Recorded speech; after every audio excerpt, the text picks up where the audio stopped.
The transmission was ancient, at least by galactic standards. It was a garbled, desperate SOS, hidden in a low-frequency band humanity barely used anymore. Most of the council dismissed it as background noise from a collapsed civilization. But Admiral Vrain of the Thalkiri did not forget. Because 200 years ago, in a backwater moon system, a lone human starship had defied orders, protocols, and reason to save Vrain's crew from annihilation. No questions asked, no alliances forged, just an impulsive act of reckless compassion. The Thalkiri had sworn a silent debt. Now, in the present cycle, humanity was under siege, outnumbered, outgunned, forgotten. The new interstellar hegemon, the Varn Dominion, had deemed humans too chaotic to exist beyond their home system. Earth's colonies were being picked off one by one. The United Earth Defense Command was down to its last battle group. Their final message had echoed through deep space for days. To any who remember us, we once helped when no one else would. We now ask, if anyone still cares, help us. Most species didn't, but the Thalkiri remembered, not just with logic, but with something close to reverence. And so, for the first time in 4 centuries, their war fleet emerged from stasis. Each ship bore the ancient human glyph etched across their hulls. Honor, and they weren't alone. From distant corners of space, whispers of that same human kindness had lingered in forgotten war journals, data cores, and cultural memories. In hidden archives of the Insectid's Jark, in the deep sky temples of the Alari, even in the hardened databanks of the once hostile Goran Syndicate, stories of humans risking it all for strangers had never quite died. Now those stories were breathing fire. As Earth's sky lit up with incoming Varn cruisers, something else appeared behind them. Wormholes, hundreds. And from them poured ships, alien, old and new, warriors and traders, scientists and smugglers, all answering a call not of war, but of debt, of honor, of gratitude. Because humanity had once helped. Now, the galaxy was here to return the favor. Agar Apko Yekahani Kai Dia Pazanaya. Tolike Karna Nabulan. Subscribe Carrion or comment main batayan. Apko Sab Se Zyada Kiss Part Any Goosebumps Die. Or Agar AP Bichat Hain Ka Humanity Ka Nam Roshan Ho. Towas Video Ko Share Carrion. Kyunk Stories Badown Wali Hodi Hain. In the sprawling darkness of space, where empires rise and fall like dying stars, one species stood at the fringes, not because they were weak, but because they were unpredictable. Humans. For centuries, they had remained on the galactic periphery, too emotional, too impulsive, too human for the tightly controlled alliances and delicate politics of the core civilizations. Yet, there was something about them, something that made even the most calculating species hesitate before writing them off. This is not the story of how humanity conquered the stars. This is the story of how they earned something far more powerful: loyalty. 200 years before the fall, during a minor border skirmish between the Insectid Zarkari and the reptilian Thalkiri, a derelict Thalkiri science vessel was caught in a gravitational collapse near a red dwarf. Surrounded, out of fuel, abandoned by their fleet, certain death loomed. Then came the humans. A single scout frigate, barely combat ready, piloted by a captain who had no obligation, no treaty, and no orders to interfere. And yet they did. They sacrificed shields, energy, even parts of their ship to get those scientists to safety. When asked why, the human captain had simply replied, "Didn't sit right, leaving them to die." There was no medal, no alliance, no follow-up. But the Thalkiri remembered. Now, in 2487, humanity's colonies were being burned, their star bases glassed. The Varn Dominion sought order, and they viewed humanity as a virus in their sterile vision of the galaxy. Earth had issued a final message into deep space, an echo of a favor long buried. No one expected a reply. But the thing about humans, they might be emotional, they might be impulsive, but sometimes, that's exactly what saves the universe. The Thalkiri research vessel Veilzar drifted silently near the event horizon of a decaying neutron star, its hull battered, systems failing, and life support down to mere hours. Inside, the crew, 12 of the Thalkiri's brightest scientists, fought a losing battle against the cold mathematics of vacuum and time. Their last transmission had gone out 2 cycles ago, and no reply had come. The Thalkiri High Command had already declared them lost, unwilling to risk warships for a group of academics. Every emergency signal, every beacon, was now just background static in an indifferent galaxy. Captain Cyril, leading the doomed crew, had made peace with death. The hull groaned with the gravitational tension, energy cores sputtered, and the only thing left to do was record a farewell log, one last archive of discoveries never to be shared. Then, against all expectations, a small human scout ship, the Sparrowhawk, appeared on long-range scanners. At first, the crew thought it a hallucination, an error born from desperate minds. But the blip remained, growing stronger, and soon it resolved into a crude but determined vessel running far too hot for safety. The humans should have ignored the signal. This wasn't their war, nor their territory. There was no strategic benefit, no bounty, and no protocol that would justify entering a collapsing star's gravity well for the sake of alien strangers. But the Sparrowhawk came anyway. Inside, Captain Elena Rose studied the deteriorating Valkyrie vessel with quiet horror. She knew the risks. Any delay and her ship would be caught in the star's pull as well. But that didn't matter. The moment she saw the transmission, 12 beings abandoned by their own kind, clinging to life in that metal coffin, something in her gut twisted. She didn't radio command. She didn't ask for permission. She simply ordered her crew to begin the rescue.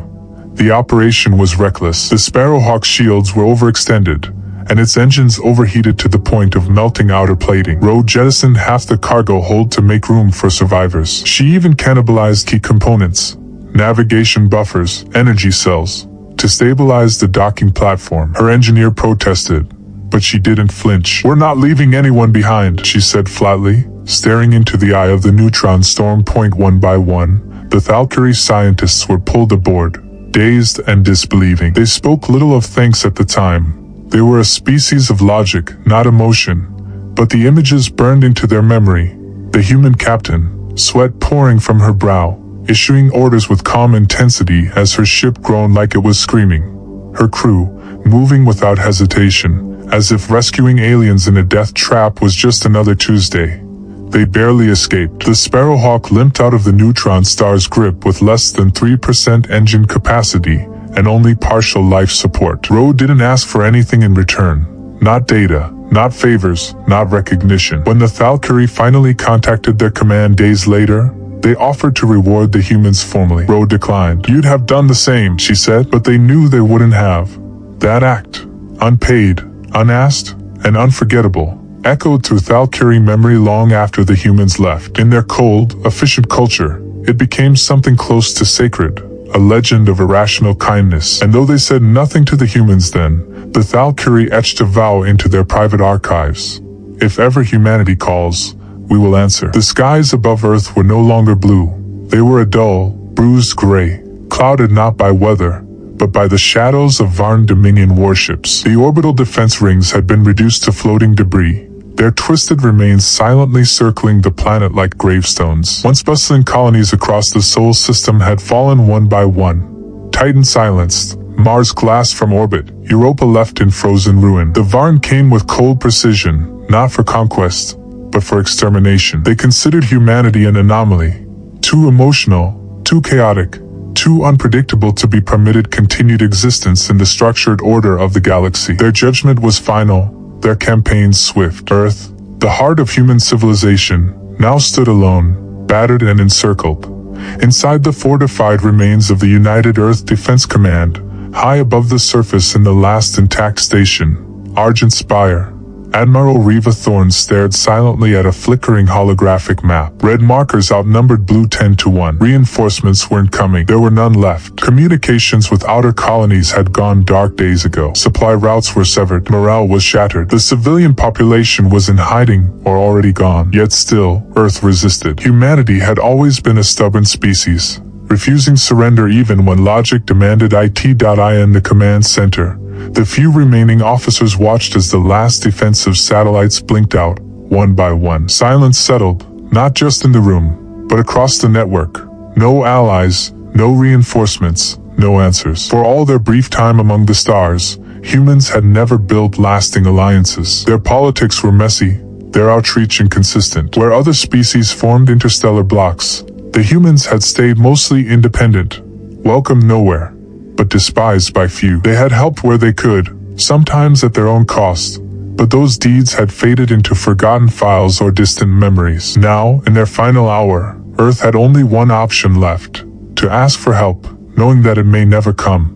Admiral Thorne stood before the transmission console, her uniform scorched and frayed, her voice worn but unwavering. She began recording, her words not for enemies, but for echoes, hoping that somewhere, someone still remembered. This is Earth Command. To any who can hear this, we once stood with you. We fought your enemies, rescued your stranded, defended your homes when others turned away. We never asked for repayment. We did what we thought was right. Now, humanity stands alone. If you remember us, if there's any debt still owed, we ask you now, not for vengeance, not for war, but for a chance to survive. To those we once helped, please, help us. The message was launched on every frequency, encrypted and unencrypted, across every known band of space, through wormholes, old relay towers, and even ancient deep space beacons. Then they waited, staring into the stars, hoping that somewhere, in the vast and different galaxy, a voice would answer. Most believed nothing would come of it, that Earth's final call would vanish into the void. But what they didn't know, what the Varn hadn't accounted for, was that some memories never die, and some debts are never truly forgotten. The days blurred into weeks, each one heavier than the last. The silence that followed Earth's plea was suffocating. Not just the absence of sound, but the absence of hope. Across the remnants of the United Earth Defense Command, the question that no one dared to ask began to whisper louder in the minds of every soldier, every technician, every survivor.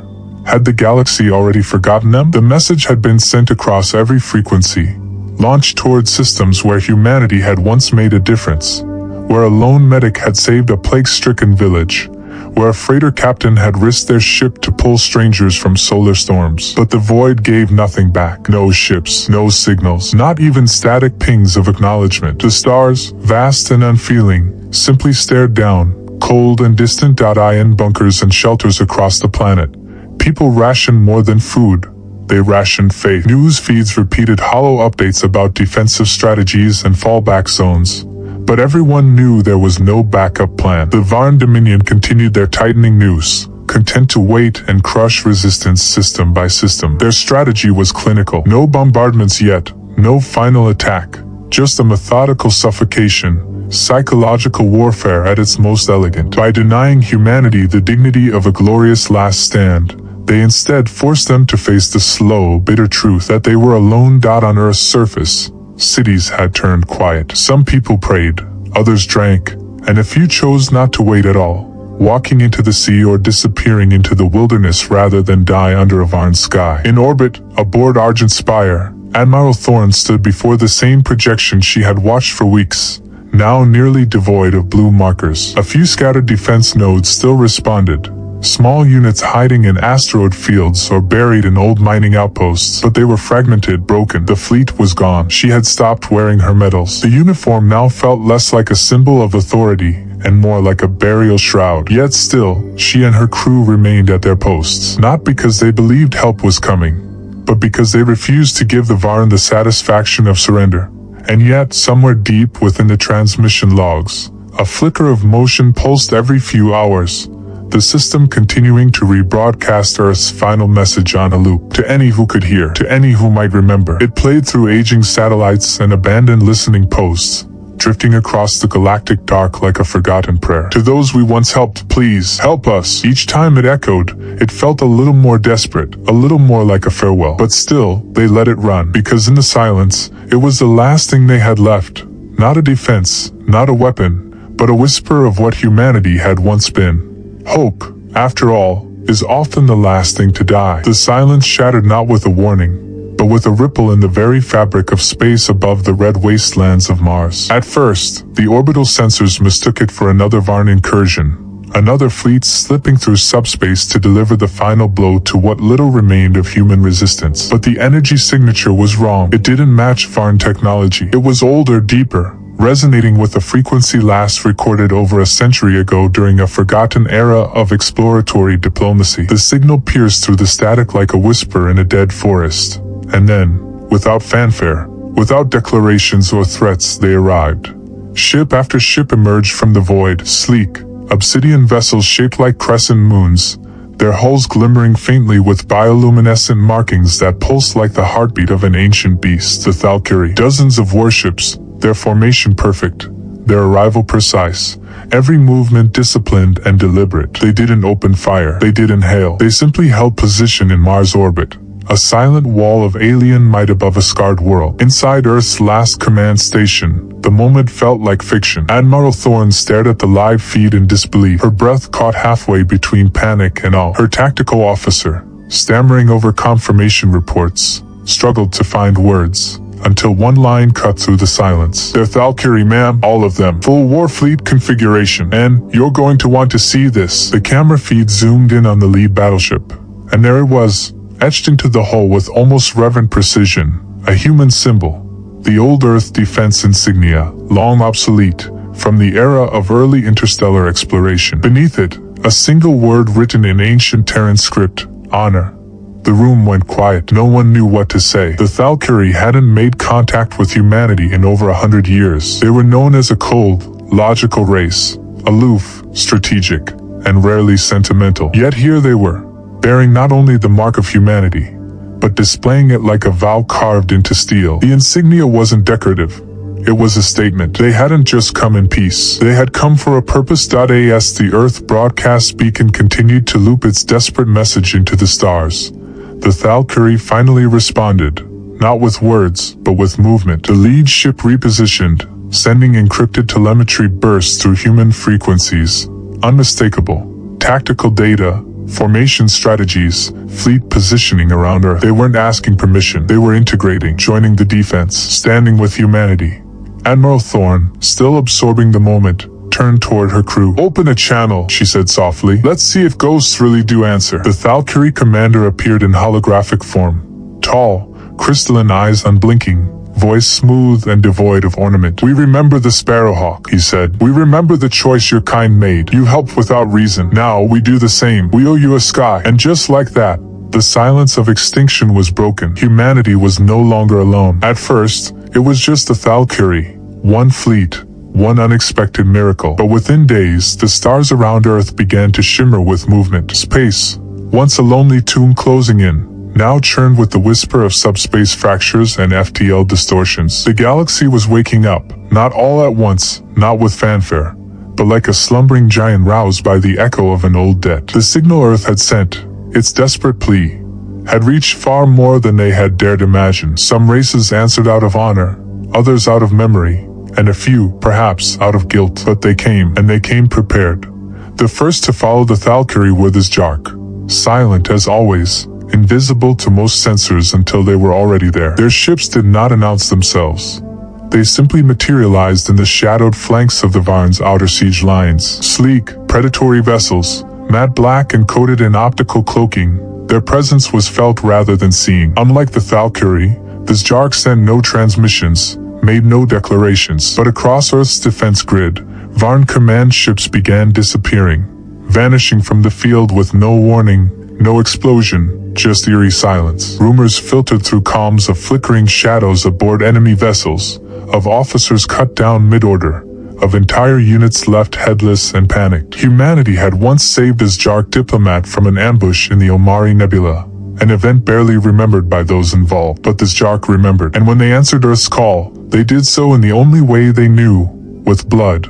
Next came the Alari, regal, enigmatic, and more myth than reality to most humans. Their temple ships emerged from fold space like celestial monuments, massive crystalline structures that shimmered with soft blue light and sang in frequencies beyond human hearing. Their arrival over Jupiter's orbit brought silence to every frequency, as if the universe itself paused to witness them. The Alari were not warriors by nature, but seekers of balance and preservers of sacred life. Yet here they were, their colossal ships aligning into defensive formation, their psionic emitters harmonizing into a protective net that pushed back foreign interference fields. The Alari had once watched a small human colony nurse their wounded pilgrims after a failed transdimensional ritual. No questions asked, no reward requested. Now, the Alari came with shields woven of light and ancient wisdom, chanting in unison a phrase that resonated through every calm. The debt of peace is paid in peace. Then came the Goran Syndicate, brutal, mercenary, unpredictable. Their allegiance was supposed to be bought, not earned. But no one paid them this time. Their black armored cruisers roared out of wormholes near Saturn like beasts unleashed, weapons hot, insignias scorched and faded from countless battles. The Goran were not known for sentimentality, yet humanity had once smuggled a Goran orphan prince off a burning moon, saving him from a coup that would have left their syndicate in ruin. That prince now stood at the helm of their flagship, flanked by 1,000 raiders turned loyalists. They didn't bother with ceremony. They simply broadcast one message, sharp and crude, across every human channel. Humans took a bullet for us. Time to return the favor. One by one they came. Some sent fleets. Some sent a single elite squadron. A few arrived as lone champions, names unknown to Earth, but legends among their kind. The skies, once filled only with Varn death machines, now shimmered with the colors, shapes, and technologies of half the galaxy. No alliance had ever truly held among the stars. No treaty had ever united the disparate species of the void. Yet here they were, not bound by law or politics, but by a memory, a kindness, a choice made long ago in defiance of logic. And now, the galaxy itself had come to defy extinction. The command center aboard Argent Spire had once been a solemn chamber of dwindling hope, its walls echoing with the quiet despair of a species on the edge. Now, it pulsed with motion, voices, data streams, and the impossible convergence of species that had never before stood in the same room, let alone served under a single banner. Holographic projections of alien commanders flickered across the war table, each distinct in posture, physiology, and expression, but all focused on the same thing: Earth. The chaos of war, once certain to end in humanity's extinction, had shifted into something new and unimaginable. For the first time in galactic history, a unified force of species, predators, scholars, mercenaries, and mystics, stood together not for conquest, not for profit, but for principle. And leading them was a human, Admiral Thorne, gaunt from sleepless weeks and carrying the burden of her world's near death, stood at the center of it all. Her voice, though worn, was steady, giving orders, interpreting alien data, and somehow weaving the strategies of a dozen civilizations into a single purpose. The Thalkiri deferred to her without hesitation, their command structures adapted to mirror her chain of command. The Ilari, speaking in resonant frequencies through psionic translators, followed her directives with a reverent calm, even adapting their defensive net to align with human missile salvos. The Goran, gruff and loud and used to killing for coin, grumbled at every tactic, yet still moved their cruisers where she told them. Even the Zjark, who had never before answered to anyone, began coordinating their surgical strikes with Earth's fleet movement, submitting brief, efficient reports on Varn dismemberments. There were tensions, of course. Disagreements flared between species whose cultures had never aligned. Sacred zones versus scorched earth policies. Cloak strikes versus open declarations. At one point, a Goran captain tried to duel a Thalkiri fleet commander over insulted honor, and only Thorne's direct intervention kept them from tearing each other apart. But despite the friction, none of them walked away. They stayed, not because they trusted each other, but because they trusted the humans. Or rather, they trusted what the humans had once represented: action without expectation, sacrifice without condition. Strategic briefings turned into multilingual symphonies of collaboration, where a psionic Ilari construct might map a battlefield that a Goran pirate would use to position a flanking maneuver. Zjark infiltration routes became paired with Thalkiri plasma bombardments, timed to the millisecond by human AI coordination. Ships of wildly incompatible designs began to link power grids and share shield harmonics. A Goran medic worked shoulder to shoulder with a human nurse in a lunar triage station. An Ilari monk taught human pilots how to focus under psionic stress. In orbit above the dying Earth, a new kind of fleet took shape, not bound by species, but by intent. What emerged was not an alliance by treaty or convenience. It was something raw, born of desperation and defiance. The Varn had expected division, weakness, the inevitable collapse of a fractured resistance. Instead, they found unity, imperfect, volatile, but undeniable. And at its center stood humanity, not because they were the strongest, not because they were the most advanced, but because they had once helped without needing a reason. Now, the galaxy returned the gesture, with weapons drawn, banners raised, and one voice rising through the storm: "We stand together." The black of space above Earth blazed with color as the final battle began, not as a single thunderclap of war, but as a storm rolling in from every direction. The Varn Dominion, unshaken by the sudden arrival of alien fleets, launched their offensive with terrifying precision. Their ships moved like blades in the void, razor formations cutting through space, swarm craft descending like clouds of locusts, command dreadnoughts pulsing with dark energy. They had raised dozens of worlds before this. They had never failed. But this time, They were not facing a fragmented species defending its homeworld. They were facing a coalition born of memory, of debt, and of choice.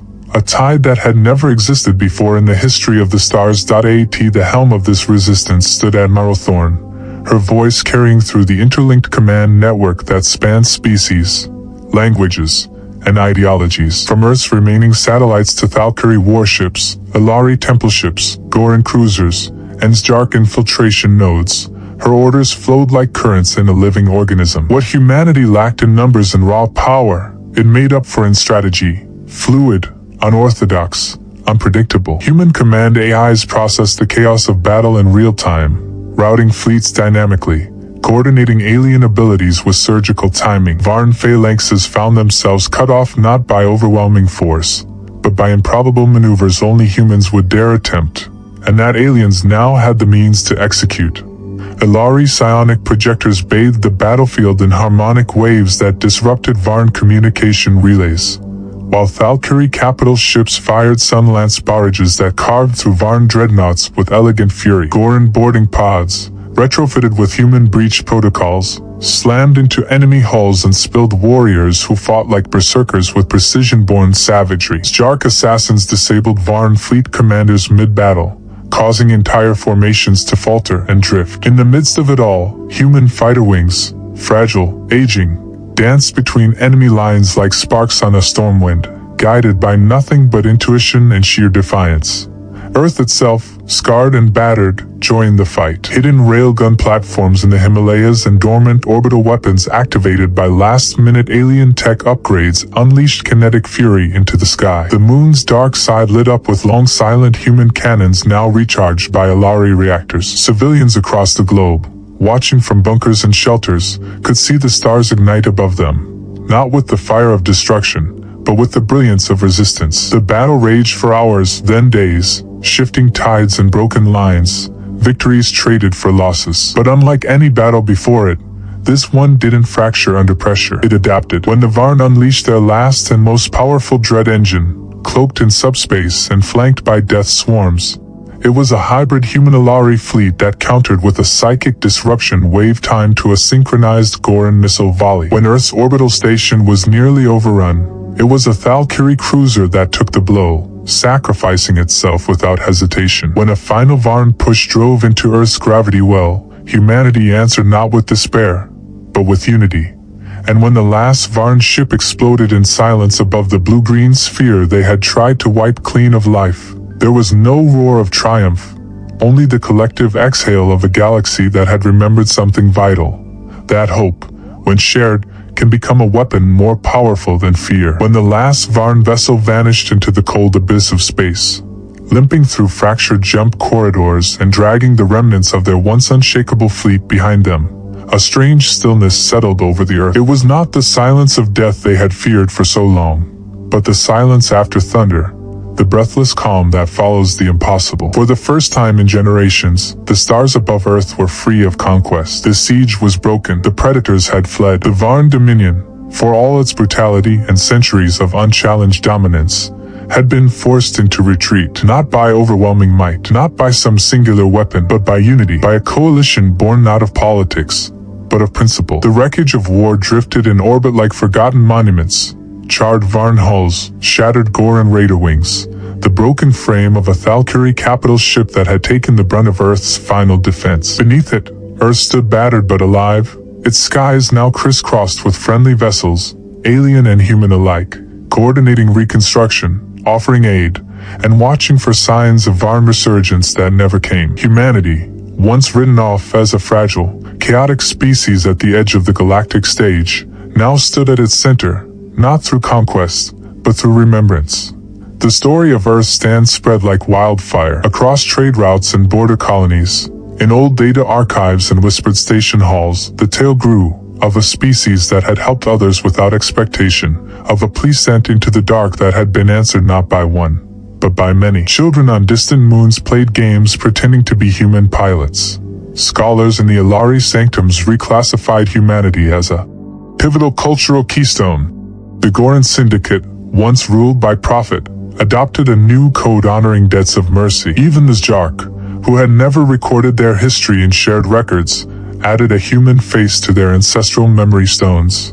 And Earth, scarred but standing, became more than just a world. It became a symbol, not of power, but of legacy. Humans were no longer seen as the underdogs of the galaxy, nor the reckless explorers of old. They had become something deeper, rarer. They had become legend. A people whose true strength lay not in their weapons or ships, but in the choices they made when no one was watching. In the simple act of helping, long before they knew it would ever be returned. In the decades that followed, ambassadors from across the stars arrived not to oversee Earth's rehabilitation, but to offer alliance, to seek guidance, to honor what had been proven in fire. A new era began, not led by conquest, but by collaboration. And at the heart of it, humanity remained what it had always been, imperfect, unpredictable, but deeply, defiantly human. The kind of species that, when everything was lost, still chose to help. And in doing so, rewrote their place among the stars forever. The chamber where the accord was signed had no walls, no ceiling, only a massive observation dome orbiting high above Earth, suspended in the quiet peace of space, with the blue planet slowly turning beneath it. The stars beyond gleamed through the transparent dome, silent witnesses to the birth of something unprecedented. Representatives from over 50 civilizations stood in a circle, not behind podiums or divided by species, but side by side, robes and armor and exosuits brushing together in a way that would have been unthinkable a generation ago. The Alari hummed softly, their minds linked in a ceremonial chant of unity. The Thalkuri stood tall, silent but radiating approval. The Goran Syndicate's ambassador wore no weapons for the first time in recorded history. Even the elusive Jark, though they revealed no faces, were there, shadows at the edge of light, their presence no longer feared but respected. At the center of them all stood Admiral Thorn, not in full dress uniform, but in the worn field jacket she had worn during the siege, a symbol of what had been fought for and what had been lost. She was not the ruler of Earth, nor its president, nor even its most famous citizen, but she was the one the galaxy had chosen to speak first. When she stepped forward to place her hand on the crystalline accord interface,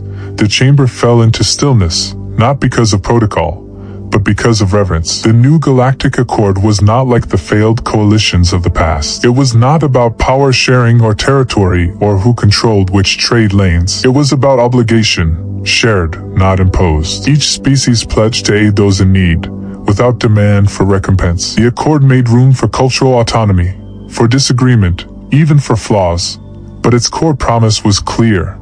No world would stand alone again. No cry for help would go unanswered. It was a doctrine born from Earth's final SOS.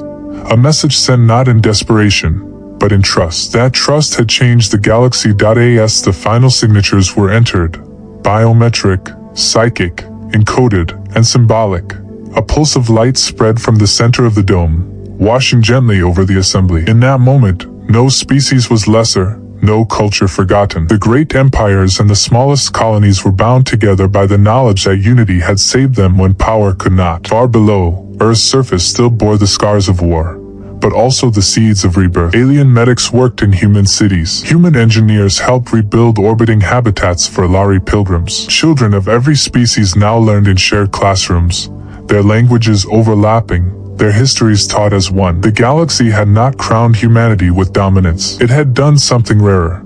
It had entrusted them with stewardship. Earth, once on the fringe of civilization, now sat at the heart of a new age. Not because humans were superior, but because they had proven what it meant to stand for others. In helping without expectation, they had drawn the galaxy into something greater than itself. And as the dome rotated slowly to reveal the Milky Way in full, bright and boundless, the accord completed its activation with a single phrase etched into its central pillar, translated into every known tongue, including Earth's oldest language. We do not forget those who stood alone so that others would not have to.